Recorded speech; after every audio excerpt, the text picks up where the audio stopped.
యేసుక్రీస్తును గూర్చి ప్రసారము చెయ్యండి. జీవమరణము గురించి చెయ్యండి. నశించిన వారిని ఎదిగి రక్షించండి.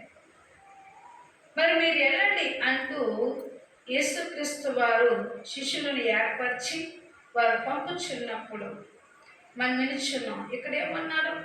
ఆత్మసారమైన మనసట దేవుని ఎదుగుద్దట. అది దేనికి లోబడాలో దానికి మాత్రమే లోబడుతుంది. శరీర సారమైన మనసు మరి డాంబర్ను పలుకుద్ది అన్నాడు. అదేం చేస్తుందంటే లోకములో హెచ్చించబడాలనుకుంటున్నట్టు. అందుకే ఇక్కడ వాక్యము శౌలు రాస్తూ అంటాడు కొన్ని సంఘటనలు. ఆ శరీర సారమైన మనసు మరణమును, ఆత్మసారమైన మనసు జీవము దానిదై ఉన్నది. జీవము మరి నేనేమై ఉన్నానన్నాడు? సత్యమును, జీవమును, మార్గమై ఉన్నాను అన్నాడు. మరి సత్యమైన మార్గమైన మనం చూస్తే ఇక్కడ శౌలు చెప్తూ అంటున్నాడు. మరి యేసుక్రీస్తు వారు చెప్తున్న ఉపమానమైన బోధలో నేను మీకు మార్గమై ఉన్నాను. ఏమన్నారు? నేను నీకు మార్గమై ఉన్నాను. ఈ భూమి మీద సంపదల గురించి కానీ ఇవన్నీ కూడా సంపాదించుకోవడానికి ఎవరు ఇక్కడ శాశ్వతముగా ఉండేవారు కాదు. ఈ అశాశ్వతమైన దానిని వెతికి ఒకవేళ ప్రభువుని పిలిచినప్పుడు ప్రేమంతా ఇట్ల మీద పెంచుకున్నప్పుడు ప్రభువు పిలిచినప్పుడు ఒక దినము వెళ్ళవలసి ఉన్నది. అందుకే ఇక్కడ వాక్యము సెలవిస్తూ అంటాడు, శరీర సారమైన మనసు, ఆత్మసారమైన మనసు మీద మనసు శరీర సారమైన మనసు మరణమును, ఆత్మసారమైన మనసు జీవమును అయి ఉన్నది. ఏలయనగా శరీర సారమైన మనసు దేవుని విరోధమై ఉన్నది. ఏమైనదట? శరీర సారమైన మనసు దేవుని సంతోషపరిచేది కాదు అన్నాడు. దేవుని స్తోత్రము. హల్లెలూయా. శరీర సారమైన మనసట దేవుని వెతుకుని వాడి కంటే భూ సంపద ఎక్కువ ఎదుగుద్దంట. అది కావాలి, ఇది కావాలి, దేవుడి దగ్గరికి వెళ్ళాను, అది లేదై ఉన్నది. ఆత్మసార మనసు ఏమైనదంటే దేవుడికి జీవమై ఉన్నది. జీవం అంటున్నాడు. నేనే సత్యం, నేనే జీవం, నేనే మార్గం. మార్గదర్శనై ఉన్నాను కానీ ఇక్కడ మీకు శాశ్వతం అనేది ఏది చెప్పలేదు. అందుకే ప్రియులారా వాక్యము సెలవిస్తూ ఉంది. మరొకసారి జ్ఞాపకం చేసుకుంటే 2 దశలోనికీయుల పత్రిక 2వ అధ్యాయం ఉండకన్నానండి. ఏ మనసు? చంచలమైన మనసు. చంచలమైన మనసు అంటే ఒక చోట నిలబడరు, ఒక మాట మీద నిలబడరు. అనుకుంటారు కానీ చెయ్యరు. వారు ఎలాంటి వారు అని మనం గ్రహిస్తే, పరోరా చెప్పి అద్భుతములు దేవుడు తన ఎదుట చేసినా నమ్మలేదు. పోనీలే ఆయనే సూచక్రియలు చేశాడు, మహత్కార్యాలు చేశాడు. ఇశ్రాయేలుల గురించి దేవుడు వాళ్ళ పక్షం నిలబడి యుద్ధం చేశాడు. మరి వారికి ఏమి చేసేవారు నమ్మారు అంటే చంచలమైన మనసు. ఒరే మనసు కఠిరపరచబడింది. ఇంకా నమ్మరు. నువ్వు అద్భుతాలు చేసే నమ్మరు, సూచక్రియలు చేసే నమ్మరు, మహత్కార్యాలు చేసే నమ్మరు. ఎందుకంటే హృదయం ఏమైందంట? కఠినపరచబడింది. అందుకే ఈ చంచలమైన మనసు ఏం చేస్తుందంటే దేవునికి విరోధముగా ఉన్నది. అలా లేక మీరు ఎలా ఉండాలంటున్నాడు? చూడండి ఎలా ఉండాలని చెప్తున్నాడు. ఒకసారి జ్ఞాపకం చేసుకుంటే ప్రియులారా, ఎవరైనా మిమ్మల్ని మోసపరిస్తే అదిగో ఇదిగో అన్నారు అనుకోండి, మీరేం చూడాలి? బైబిల్ చూడాలి. తేటపరుస్తున్నాడు, బైబిల్ చూడాలి. ఇందులో అపోస్తలైన బోధ ఇది. ప్రభు వాగ్దానాన్ని బట్టి ఆయనే చెప్తున్నాడు.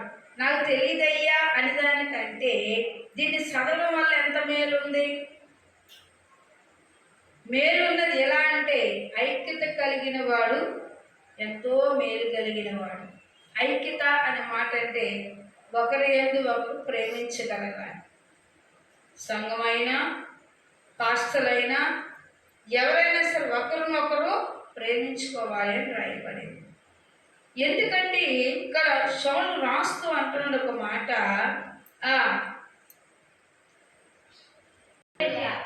నేనే దేవుని, నేను చెప్పింది శాసనం అని దానికంటే వాక్యాన్ని ధ్యానించండి, చెప్పిన ప్రవచనమైన నిర్ధారణ చేయాలన్నాడు. అందుకే ప్రభు అట నిర్ధారణ చేయాలి, నమ్మాలి అంటే ఇదివరకు వాగ్దానం చెప్తే ఊకొట్టుకోలు లేరు, ఉన్నారా? ఏది ప్రవశిస్తున్నాడో అది ఆవిడ చూపిస్తున్నాడు. చూసరా, ఏది ప్రవశిస్తున్నాడో వాగ్దానం చూపిస్తున్నాడు. ఆ వాగ్దానమును నమ్మడానికి, నమ్మకముని కలగడానికి, నమ్మకం ఆయన ఎదిగిన వాడికి కదా ఆయన దొరుకుతానన్నాడు. అది తట్టింది తిరగకూడదు అన్నాడు. అడుగుడి ఇవ్వండి అన్నాడు. మరి అడుగుచున్నావు కాబట్టి దాని నుండి నెతగలవకూడదు, నీకు చేతనవ్వాలి. అందుకే నువ్వు ఎక్కడికి రావాలి? సన్నిధానంలో నువ్వు నెత్తికూర్చో ఉండాలి. అందుకే సౌలు రాస్తూ మరొక మాట మనం జ్ఞాపకం చేసుకుంటే లోకాజ్యం 9వ అధ్యాయం చూడండి. సమర్థమైన దెయ్యాల మీద శక్తిను, అధికారమును, రోగములను స్వస్థపరచు వరములను వారు కనికరించి దేవుని రాజ్యము గురించి ప్రకటించడకు, రోగులను స్వస్థపరచుటకు వారికి పంపింది. చూసారా, యేసుక్రీస్తు వారు శిష్యులుగా ఏర్పరచబడ వారిని ప్రభు తను చేసిన పని మీరు కూడా చేయండి ఆజ్ఞ ఇచ్చి నడిపించినట్లు చూస్తున్నాం. మీరు వెళ్ళారు, మీరు వెళ్ళొచ్చి ఉన్న చోట మీరు వెళ్ళిన వారిని మరి శిష్యులుగా ఏర్పరచబడ్డారు కాబట్టి మీరు కూడా బయలుదేరి ఏం చేస్తాకి వెళ్ళారు? యేసును సువార్త చేస్తాకి వెళ్ళారు, ప్రభునామం ప్రసోరం చేస్తాకి వెళ్ళారు. కానీ వీళ్ళకి ఏమి ఇచ్చారు దేవుడు? ప్రభు అట్ట స్వస్థపరిచే వరాలు ఇచ్చారండి. దేన్ని సంపాదించుకోవాలి? ముందు ఆలోచించండి, వరాన్ని సంపాదించుకోవాలి. వరం సంపాదించుకోకుండా నీవు ప్రసోరణ చేయడం వల్ల జయము అదే వచ్చినము. 1 పేతురు,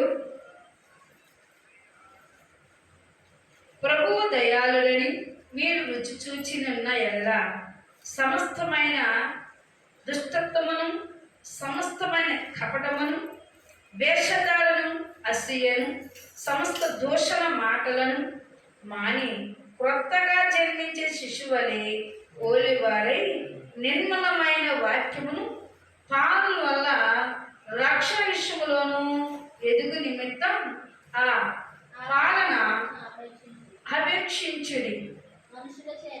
మనుషుల చేత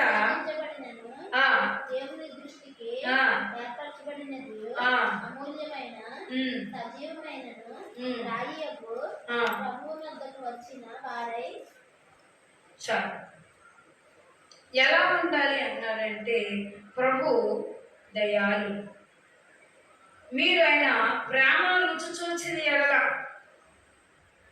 ముందు మీరు ఉద్దేశించబడ్డానికి విశ్వాసం కావాలి, 2 మారు మనసు కావాలి, 3 ఆయన అడుగుచున్నప్పుడు ఎదుగువాడి మనసు కూడా కావాలి. ఇప్పుడు ఎదగడం మొదలు పెట్టావు కనుక దయాళత్వం ఉంది ఆయన దగ్గర. ఆయన దగ్గర ఏముందట? దయాళత అంటే దయాగుణం. ఆయన సమస్తను తన కుమారుడు ఏం చేశారు కదా, భూమి అని నీ కొరకు నా కొరకు తన ప్రాణాన్ని పెట్టేశాడు. మరి అలాంటప్పుడు ఆయనని ప్రేమిస్తున్నాడు కాబట్టి ఆయన నామముని యందు నువ్వు చూసినప్పుడు నువ్వే వదలాలో ఇక్కడ చెప్పాడు. ఆయన వదలవలసినవి సమస్తమైన దుస్తత్వం, సమస్తమైన కపటం. కపటం అంటే ఏంటి పిల్లరా? హృదయంలో దాచుకొని కపట ప్రాణం చూపిస్తూ ఉంటారు, బయటకు మాత్రం మాట్లాడుతూ ఉంటారు. వేషధారి అయిన వేషం వేసుకొని వస్తారట. పులికి సారలు ఉన్నాయి, పులుగా నక్క కూడా వాతలు ఎట్టుకుంది అనుకోండి, ఏదో ఇక 4 రోజుల పాటు ఎట్టిన వాతలకి ఘాటులు కనపడతాయి తప్ప దానికి ఆ సారలు బట్టి పులి అయిపోద్దా? అవును. 4 రోజులు పోయాక మచ్చలు మాడిపోతాయి, మళ్ళీ శరీరంలో కలిసిపోతాయి. అందుకే ఇక్కడ అంటున్నాడు, వేషధారము ఎన్నేసాము వాగ్దానము, వేషధారము ఎంతో సేపు ఉండదట. అందుకే దాన్ని చిటికలు పట్టుకోవచ్చు. ఇక్కడ ఏమంటున్నాడు, దేవుని యొద్దకు వేషధారిగా ఉండొద్దు అన్నాడు, కపటంగా ఉండొద్దు అన్నాడు, అసూయగా సమస్త దోష మాటలు ఆడొద్దు అంటున్నాడు. ఆయన చూస్తున్న దేవుడు కదా. ఏ దేవుడు అంట? చూస్తున్న దేవుడు. మరి ఆయన నువ్వెక్కడున్నా చూస్తాడు. ఆయన కళ్ళ దృష్టికి ఏదైనా మరుగుందా అంటే లేదు. ఆయన దృష్టి మరి ఆయన మనుషుల మీదే ఉంది. ఆయన ఉంచి ఉన్నాడు కాబట్టి సమస్తమైన దృష్టించాడు. అందుకే ఇక్కడ ఎలా ఉండాలన్నాడు అంటే, కొత్తగా జన్మించే శిశువులో ఉన్నామన్నాడు. అప్పటికప్పుడే పుట్టిన పిల్ల ఎలా ఉంటుంది? దానికి ఏమైనా తెలుసా? ఆలోచించండి. తెలుసా? తెలియదు. తేనె పెడితే పొడవుగా 4 చెవుతుంది, పాలు పెడితే సప్పో తీపో తెలియదు. తన మనసులో ఏమనుందా అంటే ఏ కపటమో లేదు. నీవు కూడా మారు మనసు పొందినప్పుడు ఆ పసిపిల్లవాడు మనసు కలిగి ఉన్నామన్నాడు. ఎందుకంటే ఒక శిశువు పుట్టినప్పుడు ఎట్లయితే తన ప్రేమ దేవుని వైపు చూస్తూ ఉన్నదో అట్టి ప్రేమ కలిగి నీకు ఉంది. కాబట్టి నువ్వు కూడా పోలివాడే ఉండాలి, మారిపోవాలి. అదే రాస్తున్నాడు, కొత్తగా జన్మించే శిశువును పోలివారై నిర్మలమైన వాక్యమును పాలన రక్షణ విషయంలో ఎదుగు నిమిత్తము ఆ పాలన అత్యేక్షించుడి. మనుషుల చేత విస్తరించబడిన దేవుని దృష్టికి ఏర్పరచు దినమయు అమూలమైన సజీవైన రాలియగే ప్రభునొద్దకు వచ్చేవారై. ఒక రాయి ఉండాలట. మందిరంలో ఎలా ఉండాలి? జనాంగం ఎవరు లేకపోతే దేవుడు చెప్పాడు, ఎవరు లేకపోతే ఏం కాదు, నువ్వు వెళ్ళి బోధించు. వాళ్ళు ఎవరు వినకపోతే పట్లు ఉంటాయి, రాళ్ళు ఉంటాయి. అది ఎంతకాలమన్నా ఉంటాయి శ్రేష్టంగా. అందుకే అన్నాడు, మరి రాళ్ళైనా పట్లైనా అంత శ్రేష్టంగా ఉన్నాయి కదా, ఇంటేంటి ఎంత శ్రేష్టంగా ఉంటావు? దాని గురించి చెప్పాడనమాట. నేను రాస్తూ ఒక మాట అంటాడు, యేసుక్రీస్తు ద్వారా దేవునికి అనుకూలము గల ఆత్మ సంబంధమైన బలునర్పించడము పరిశుద్ధ యాజకులుగాను ఉండినట్లు మీరును సజీవైన రాళ్ళ వలె ఉండి ఈయనగా దేవుని స్తోత్రం. ఆత్మసారమైన అనుభవం ఉన్నప్పుడు అంట, శరీర సంబంధమైన అనుభవాల దగ్గర ఉంటే పక్కన వాళ్ళు గొనుగుతారంట. ఏమని? అలా చేయాలా, ఎలా చేయాలా, సేవలకు ఇలా చేయాలా, మనం వెళ్ళి ఆకర్షణ అనుకున్న వారు చూశారు కదా, వీరు దేవుని ఎమ్మడిస్తారు, సేవకులు ఏ పని చెప్పినా చేస్తారు, పరిశుద్ధాత్మ దేవుడు ప్రేరేపణ కలగజేస్తారు, వారు చేస్తారు, వాక్యానికి లోపడతారు, నడిపించబడతారు, వారిని బహుగా ఆశ్రయించబడతారు. దేవుడు హల్లెలూయా హల్లెలూయా. శరీర సార ఆత్మ ఏం చేస్తుంది పిల్లలారా? దేవుడికి విరోధం కదా. ఈ విరోధం ఏం చేస్తుందంటే వీళ్ళు ప్రార్థన చేసి చేసి చేసి అలసిపోతాం. కానీ ఒక్కోసారి దేవుడు కూడా జాలి గలవాడు కదా, ఆఖరి కార్యం చేసిన వారు దాని కూడా అభివృద్ధి పరచలేదు. ఎందుకంటే వారి మనస్తత్వము మారలేదు, వారి క్రియలు మారలేదు, వారు కొత్తగా జన్మించేవారై లేరు, వారి మాటలు డాంబరమైన పలికే మాటలు. వాళ్ళు ఉదాహరణ చూస్తే వేషధారులై ఉన్నారు. అలా లేకోకుండా మీరు మార్చుకోండి చాలు. ధనశేషం ఉన్నా లేకపోయినా, నువ్వు పేదవాడవైనా నువ్వు ఎక్కడున్నా పర్లేదు, సృష్టికి సారూపమైన దేవుడు, సమస్తం సృష్టించిన వాడు ఆయనే. నిన్నొకలాగా నన్నొకలాగా చూసే దేవుడు కాదు. సమస్తమును ఆయన ఇచ్చి ఆయన వాక్యానికి లోబడి ఆయన పనిముట్టుగా వాడుకుంటున్నాడు అంటే ఒక సేవకుడుగా ముందే నియమించుకుంటున్నాడు. ఏర్పరిచాడు, నిర్మని పిలుస్తాడు. నేను చిన్నవాడు అన్నాడు, నువ్వు చిన్నవాడన్న మాట అనవద్దు అన్నాడు. చూసరా, నేను చెప్పిన కాడికి వెళ్ళమన్నాడు. అయ్యా నా మాట వాళ్ళు ఎన్నరు, నేను చూస్తే చిన్నవాడిని అన్నాడు. వాళ్ళు ఎన్నో వెళ్ళకపోయినా చెప్పాను. కానీ ఏది అడిస్తే ఏ మాట చెప్పకన్నాడు. నేను ఏదైతే చెప్పుచున్నానో ఆ ఒక అర్థాన్నే చెప్పమన్నాడు. సత్యము, జీవము, మార్గమైన దేవుడు ఆయన సత్యానికి ఇష్టపడతాడు. ఆయన మార్గదర్శనం నడిపించడానికే మనలను ఈ భూమి మీద సొంత కుమారుని భూమి పంపించాడు. అందుకే ఇక్కడ మనం చూస్తే ప్రియులారా, మరొకసారి మనం జ్ఞాపకం చేసుకోవచ్చు. ఈ చిన్న వాక్యము దేవుడు దీవించునుగాక. సకల ఆశీర్వాదానుభూష్ట పరలోకపు నా తండ్రి, స్తుతుల పైన ఆశీనుడైన దేవా నీ స్తోత్రములు. ఇప్పుడు దాకా మీరు ఆయన ఆజ్ఞాహారం శరీర శ్రావణ ఆత్మ కంటే ఆత్మశ్రావమైన మనస్సు దేవునికి ఇష్టమైనది కనుక అట్లా ఉండులాని కృప అనుగ్రహించండి. కూడి వచ్చిన బిడ్డలు ఏ తలంపు కలిగి వచ్చినా వారి కార్యములు నెరవేర్చండి. వారి బలహీనములను బలపరచండి ప్రభువా. వారికి నా తండ్రి పరీక్షలో మీరుండండి. దిద్దులకు న్యాయులకు మంచి మార్కులు దయచేయండి. అలాగే ప్రభువా, కూడి వచ్చిన బిడ్డలకు జ్ఞాపకం చేసుకోండి. గర్భం లేని వారికి గర్భాలు తెరవండి. గర్భఫలం వచ్చినకు దీవించండి. హన్నా ప్రార్థన చేసింది నాయన, మీరు గర్భం తెరిచారు. శారయ వృద్ధాపంలో ఉంది నాయన, అయినా శ్రీధరులకు పోయినా గర్భం తెరిచి పన్నెండు కుమారుని ఇచ్చారు. ప్రభానికి వందనాలు స్తోత్రం, ఎలవేలాది స్తుతులు నీకు నాయన. అలాగే నా తండ్రి నాయన, ఈ గ్రామాన్ని దర్శించండి. గ్రామ ప్రజలను, అధికారులను, వేలుచున్న వారిని జ్ఞాపకం చేసుకోండి. మారు మనసు లేని వారికి మారు మనసులు దయచేయండి. రక్షణ లేని వారికి రక్షణ దయచేయండి ప్రభా. ఎవరు నశించడానికి ఇష్టత లేదు ప్రభా. అయా ఏర్పాటు చేసిన బిడ్డలు జ్ఞాపకం చేసుకోండి. కృపలు ఇచ్చిన వారిని బలపరచండి. నూతన ఆత్మలతో నింపండి. ఎవరైతే బలహీనమై ఉన్నారో ముట్టి స్వస్థపరచండి ప్రభా. ఇచ్చిన వేల్చలు దీవించండి, ఇచ్చిన చేపలు దీవించండి, ఇచ్చిన వాహనాలు దీవించండి. ప్రయాణంలో ఉన్న బిడ్డలకు కుడికెడమ తోడుగా ఉండండి. పోయిన సొమ్ములు వచ్చుటకు సహాయం దయచేయండి. పోయిన సొమ్ములో నేను దొరుకుటకు సహాయం దయచేయండి. రావాల్సిన సొమ్ములు రావడానికి సహాయం దయచేయండి. రుణస్థలైన నీ చిత్తమైన రుణాలు కొట్టివేయండి ప్రభా. నీకు వందనాలు స్తోత్రాలు. అలాగే నా తండ్రి, నువ్వు చేయగల సమర్థం అయినా అడుగుడి ఇవ్వడను, నెతికొడి దొరుకునను, తట్టుడి దీని వాక్యము సెలవిస్తుంది. అలాగే ప్రభా, నువ్వు చేయగల సమర్థుడు నాయన. నీకు సాధ్యమే కానీ అసాధ్యమందు లేదు నాయన.